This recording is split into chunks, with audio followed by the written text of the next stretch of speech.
नमस्कार, मैं Ved Prakash Rai HRIC online classes में आप सभी लोगों का स्वागत करता हूं। आज के इस वीडियो में हम लोग ax square plus bx plus c के रूप वाले बीजीय व्यंजकों का गुणनखंड करना सीखेंगे।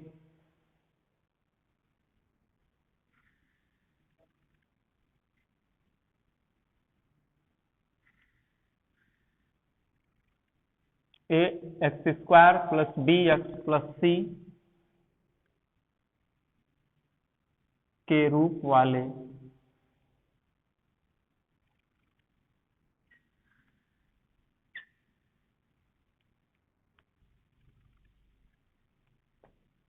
बहुपदों का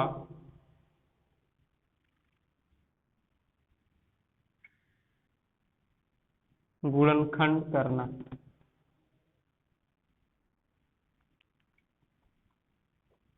इसमें दो कंडीशन बना लेंगे। पहला कंडीशन रहेगा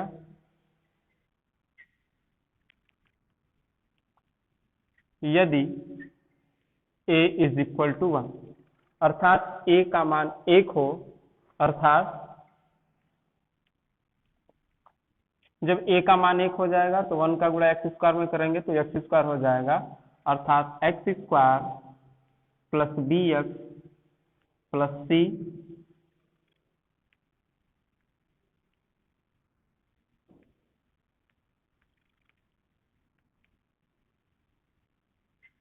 गुणनखंड। जब बहुपद x square plus bx plus c के रूप का होगा तो इस प्रकार के बहुपद का गुणनखंड करने के लिए हम क्या करेंगे, जो अचर पद है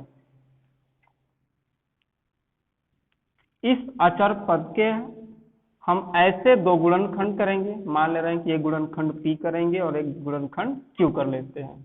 अचर पद c के हम ऐसे दो गुणनखंड करते हैं, मान ले रहे हैं गुणनखंड एक p है और एक q है, कि इन दोनों गुणनखंडों का योग x के गुणांक अर्थात b के बराबर हो, या इन दोनों का अंतर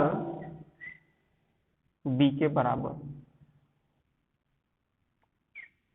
उसके बाद हम देखेंगे, पहले हमारे बहुपद में 3 पद थे, 1, 2 और 3, और अचर पद के हम जब दो गुणनखंड ऐसे करेंगे p और q के रूप में, जिनका योग या तो x के गुणांक के बराबर हो या उनका अंतर x के गुणांक के बराबर हो। गुणनखंड करने के पश्चात हम मध्य पद अर्थात bx को उन दोनों पदों के योग के रूप में या उन दोनों पदों के अंतर के रूप में लिख देते हैं, जिससे हमारे बहुपद में 4 पद हो जाते हैं।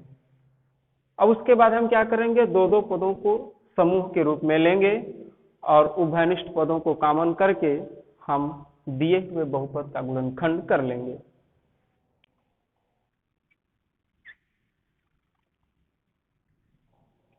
दूसरा केस हो जाएगा, यदि a इज नॉट इक्वल 1, अर्थात a का मान जब 1 न हो, तब हम क्या करेंगे,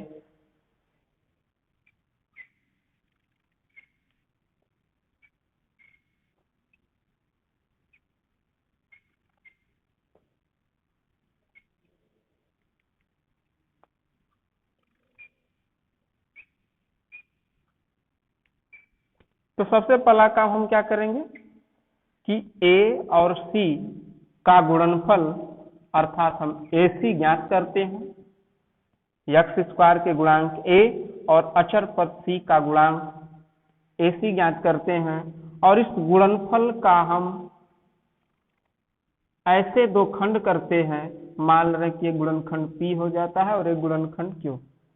इस गुणनफल ac के हम दो गुणनखंड p और q इस प्रकार ज्ञात करते हैं कि इनका योग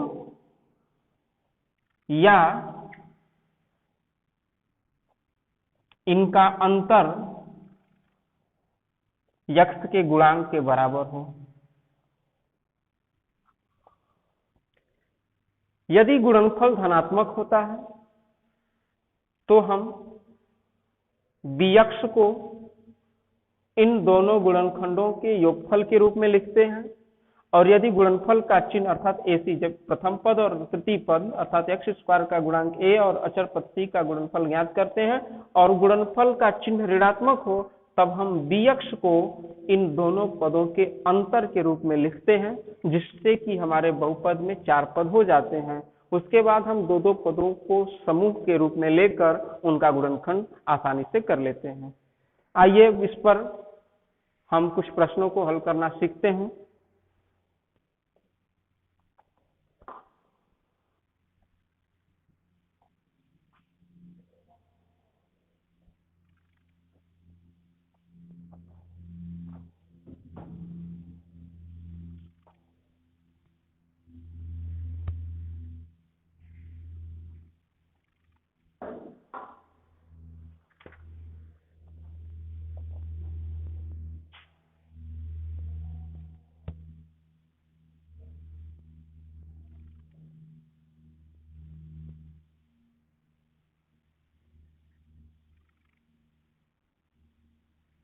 प्रश्नावली 2E। पहला क्वेश्चन है x square plus 15x plus 56। यहाँ पर हम देख रहे हैं कि एक्स स्क्वायर का गुणांक 1 है, तब x square plus BX plus C के रूप का यह हमारा बहुपद है। इस बहुपद का गुणनखंड करने के लिए हम अचर पद अर्थात 56 को ऐसे दो भागों में बांटते हैं जिनका योग या अंतर x के गुणांक के बराबर हो। 56 को हम ऐसे दो भागों में बांटेंगे जिनका योग 15 हो, एक भाग 8 हो जाए और एक भाग 7 हो जाएगा। हम यहाँ पर देख रहे हैं कि 8 और 7 का गुणनफल 56 हो जाएगा और 8 में 7 जोड़ देंगे तो 15 हो जाएगा। तब हम 15x को 8x प्लस 7x के रूप में लिख देंगे। इसके पश्चात हम दो पदों को लेकर समूह बना लेंगे। यहां से x कॉमन करते हैं तो यहाँ पर x प्लस 8 बचेगा और यहाँ पर 7 कॉमन करते हैं तो यहाँ पर भी x प्लस 8 बच जाएगा। दोनों पदों में हम देख रहे हैं x प्लस 8 कॉमन है, तो x प्लस 8 को कॉमन ले लेंगे तो बचेगा x प्लस 7। यही x square plus 15x plus 56 का अभिष्ट गुणनखंड है। एक प्रश्न और इस पर देखते हैं। दिया है x square plus 5x minus 6। यहाँ पर जो हमारा बहुपद है x plus BX plus C के रूप का है, तो हम क्या करेंगे, अचर पद। अचर पद के हम ऐसे दो गुणनखंड करेंगे जिनका योग या अंतर x के गुणांक के बराबर हो। यहाँ पर x का गुणांक कितना है, 5 है। अब उसमें एक सावधानी बरतेंगे कि अगर अचर पद धनात्मक है तब हम अचर पद को दो धनात्मक पदों के योगफल के रूप में लिखेंगे और अगर अचर पद ऋणात्मक है तो अचर पद को हम दो पदों के ऋण के रूप में, अंतर के रूप में लिखेंगे। तो 6 के हम ऐसे दो गुणनखंड करें जिनका योगफल 5 हो या अंतर 5 हो और गुणनफल 6 हो। तो एक हो जाएगा 6 और एक हो जाएगा 1। 6 और 1 का अंतर 5 हो जाएगा और 6 में 1 का गुणा कर देंगे तो 6 हो जाएगा। एक्स स्क्वायर 5x को हम लोग लिख देंगे 6x माइनस x माइनस 6 हो जाएगा।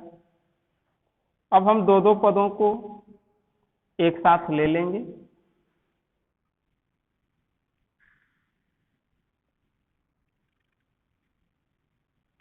यहां से x कॉमन करते हैं हम लोग तो x प्लस 6 प्राप्त होता है और यहां से अगर माइनस 1 कॉमन कर लें तो यहाँ पर भी x प्लस 6 प्राप्त होगा। x प्लस 6 को उभयनिष्ठ के रूप में ले लें तो x माइनस 1 मिल जाएगा यहाँ पर। तो x plus 6 into x minus 1 इस बहुपद का अभिष्ट गुणनखंड है। इसी आधार पर हम लोग 1 से लेके 14 तक के प्रश्नों को हल करेंगे। आइए अब हम लोग प्रश्न संख्या 15 देखते हैं। प्रश्न संख्या 15 है 2x² प्लस 9x प्लस 9। यहाँ पर हमारा बहुपद ax² plus bx plus c के रूप का है और a जो है इज नॉट इक्वल टू 1 है, 1 के बराबर नहीं है। तब इस प्रकार के बहुपद का गुणनखंड करने के लिए हम सबसे पहले AC ज्ञात करते हैं, अर्थात x² के गुणांक a और अचर पद c का गुणनफल ज्ञात करते हैं। x² का गुणांक हो गया 2 और अचर पद हो गया 9, इन दोनों का गुणनफल हो गया 18। AC ज्ञात करने के पश्चात हम गुणनफल के ऐसे दो खंड करेंगे जिनका बीजीय योग 9x के बराबर होगा या अंतर 9x के बराबर होगा। तो कब योग लेंगे, कब अंतर लेंगे? यदि गुणनफल धनात्मक है तब हम मध्य पद को इन दोनों पदों के योग के रूप में लिखेंगे, और यदि गुणनफल ऋणात्मक हो तब मध्य पद को अर्थात x के गुणांक वाले पद को हम इन दोनों पदों के अंतर के रूप में लिखेंगे। तो सबसे पहले हम 18 के ऐसे दो खंड देखें जिनका योगफल 9 हो। तो एक हो जाएगा 6 और एक हो जाएगा 3। 6 में 3 जोड़ देंगे तो 9 हो जाएगा और 6 और 3 18 के गुणनखंड हैं। तब हम क्या करेंगे, bx को इन दोनों पदों के योग के रूप में लिखेंगे, 6x प्लस 3x प्लस 9, जिससे कि हमारे इस बहुपद में 4 पद हो जाते हैं। अब हम दो पदों को समूह के रूप में ले लेंगे, 2x² plus 6x plus 3x plus 9। यहाँ से अगर हम 2x कॉमन करते हैं तो यहाँ पर बचेगा x प्लस 3, और यहाँ से अगर हम 3 कॉमन करते हैं तो यहाँ पर भी बचेगा x प्लस 3। x प्लस 3 अगर हम कॉमन कर लेते हैं तो हमें प्राप्त होता है 2x प्लस 3, अर्थात 2x² प्लस 9x प्लस 9 का गुणनखंड हुआ x plus 3 into 2x plus 3। इसी पर एक प्रश्न और देख लेते हैं, प्रश्न संख्या 16। प्रश्न संख्या 16 है 3x² प्लस 11x प्लस 6। यहाँ पर हम देख रहे हैं कि x² का गुणांक a 1 नहीं है। तब हम क्या करेंगे, पहला काम करेंगे AC, अर्थात x² के गुणांक a और अचर पद का गुणनफल ज्ञात करेंगे। 3 और 6 का गुणनफल हो जाएगा 18। यदि गुणनफल धनात्मक हो तो हम bx को ऐसे दो खंड के रूप में लिखेंगे, 18 के ऐसे दो खंड करेंगे जिनका योगफल bx अर्थात 11x के बराबर हो। तो 18 के ऐसे दो खंड कौन कौन से होंगे कि जिनका योगफल 11 हो जाए, 9 और 2। तो 3x², 11x को हम लोग लिख देंगे 9x प्लस 2x प्लस 6। इस प्रकार हमारे देख रहे हैं बहुपद में 4 पद हो गए, 1 2 3 4।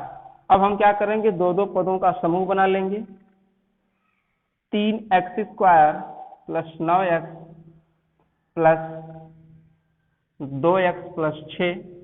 यहाँ से अगर हम 3x कॉमन करते हैं तो बचेगा x प्लस 3, और यहाँ से अगर हम 2 कॉमन करते हैं तो यहाँ पर भी बचेगा x प्लस 3। x प्लस 3 को अगर हम कॉमन कर लेते हैं तो बचेगा 3x प्लस 2। यही हमारे बहुपद का अभिष्ट गुणनखंड है। इसी के आधार पर हम इस प्रश्नावली के शेष प्रश्नों को हल करना सीखेंगे। आज के लिए बस इतना ही, धन्यवाद।